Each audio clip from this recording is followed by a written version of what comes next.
Hey there, fight fans. Get ready to mark your calendars because something truly special is brewing in the world of boxing.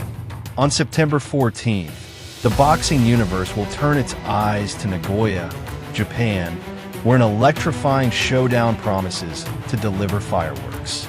We're talking about the highly anticipated clash between Uzbekistan's incredibly skilled Murodjon Akhmadaliev and Japan's reigning undisputed junior featherweight king, Naoya, Inoue. This isn't just any fight. It's a monumental moment where MJ is chasing what many call the impossible, to dethrone a fighter widely considered one of the pound-for-pound best. And let me tell you, MJ isn't just showing up.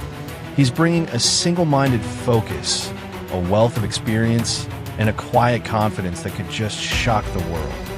For MJ Akhmadaliev, this isn't a sudden opportunity that fell into his lap. Far from it. It's been a long, drawn-out saga, a testament to his incredible patience and unwavering determination. Imagine waiting nearly 2 years, enduring countless back-and-forth negotiations, and even having your name dismissed by a legendary promoter like Bob Arum as an unknown. That's exactly what MJ, the former unified 122 pounds titleist, went through. He was passed over multiple times as Inoue's American promoter seemed to look in every direction but his. It even required his attorney, Pat English, to send some legal letters to finally get this dream fight signed, sealed, and delivered. So, how does MJ feel now that the ink is dry and the date is set? Excited to say the least. I'm very excited, very happy. It's been nearly 2 years of back-and-forth negotiations and talks. Akhmadaliev shared with Boxing Scene, the pure joy evident in his voice. I'm lucky to be in this position and get the opportunity of a lifetime to fight for the undisputed world championship. This isn't just a fight for a title. It's the culmination of years of hard work, dedication, and pushing through frustration. As MJ prepares for this monumental challenge, he's training in the scorching Coachella Valley Desert of California under the watchful eye of trainer Joel Diaz. And here's where things get really interesting.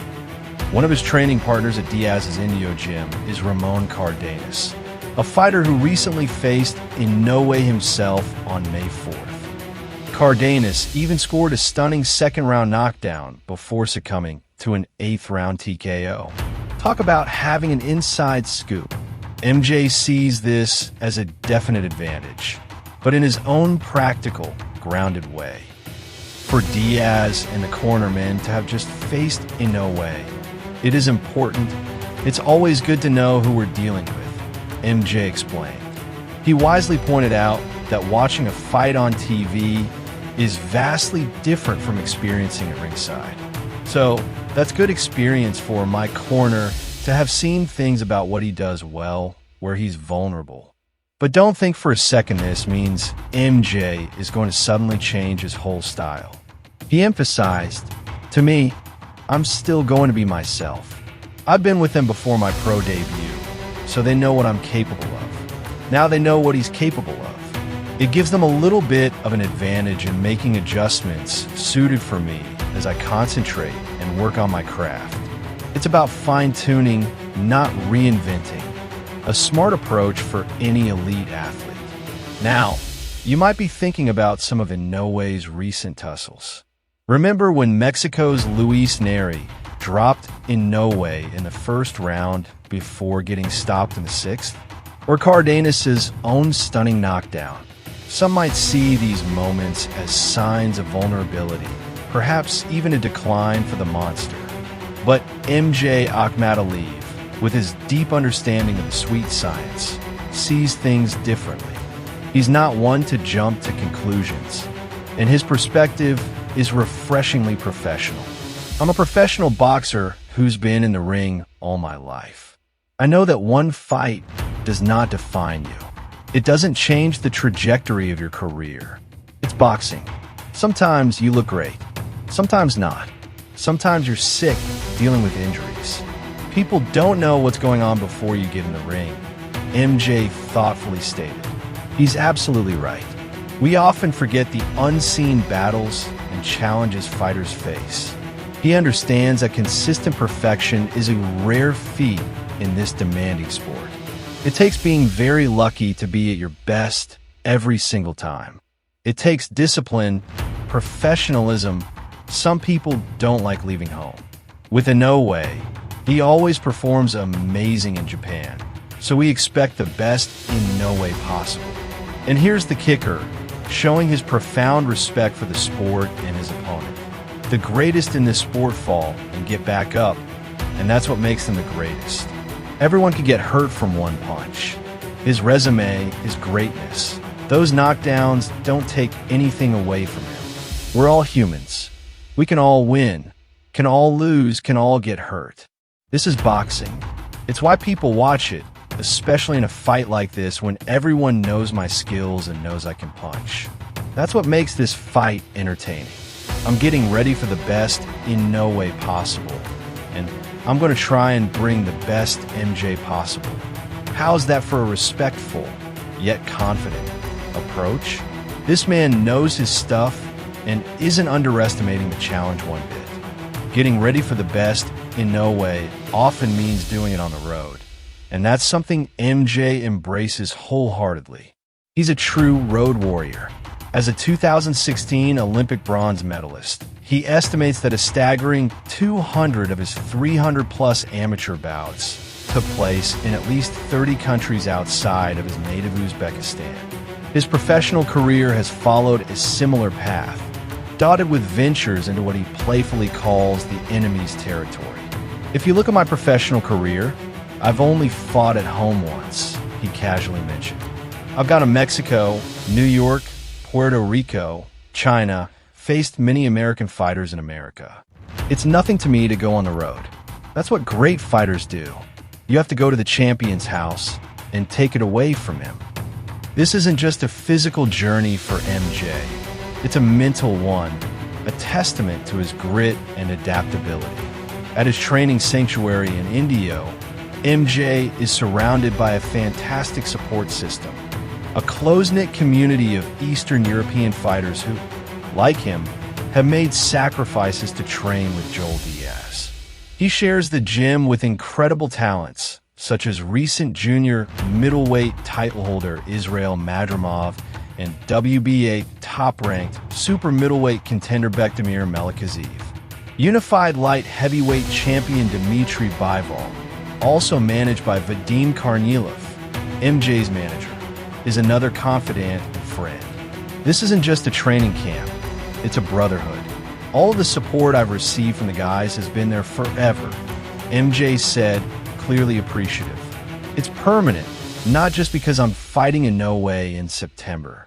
Since we've shared rooms in the foster school, it's always been there, receiving love and support. With that, my concentration is on the fight, stepping to the ring, and getting that opportunity.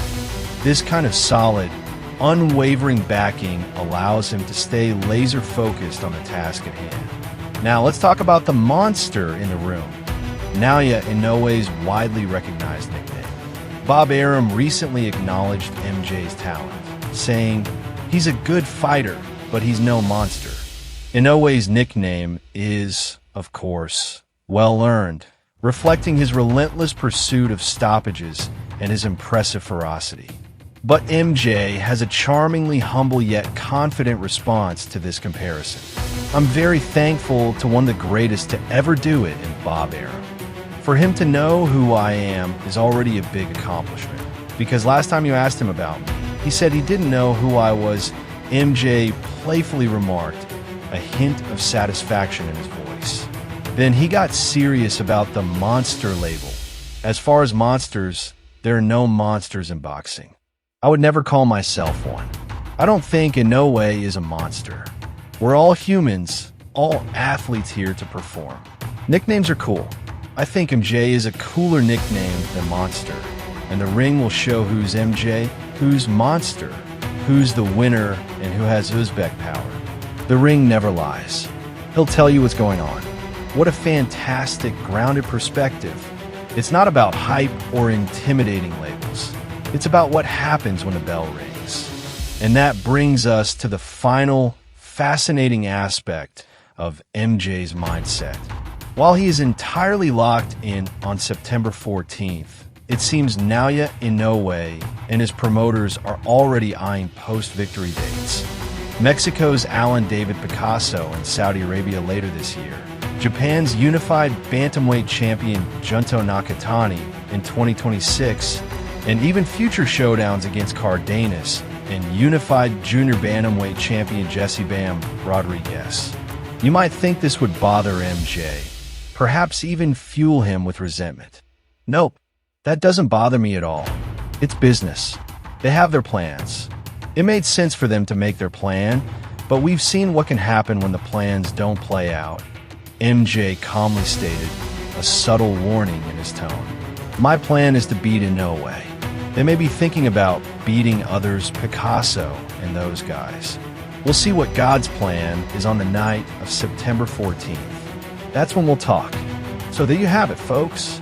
Murodjon Akhmadaliev isn't just showing up for a title shot. He's arriving as a seasoned professional, a road warrior, and a supremely confident athlete who believes in his skills and his Uzbek power. He respects his opponent, but fears no labels. He's not distracted by future plans or past results. His eyes are solely on September 14th, aimed squarely at securing that undisputed crown. This fight promises to be an absolute thriller, and with MJ's single-minded focus, anything is possible. Get ready to witness history. As always, thanks for watching Sports Trivia Hub, and we'll see you in the next video. Before you go, don't forget to hit that like button if you enjoyed this video, and share it with your fellow boxing enthusiasts. And for more basketball news and updates, follow us on Sports Joe TV. Stay tuned for more sports trivia and updates. Until next time, keep the sports spirit alive.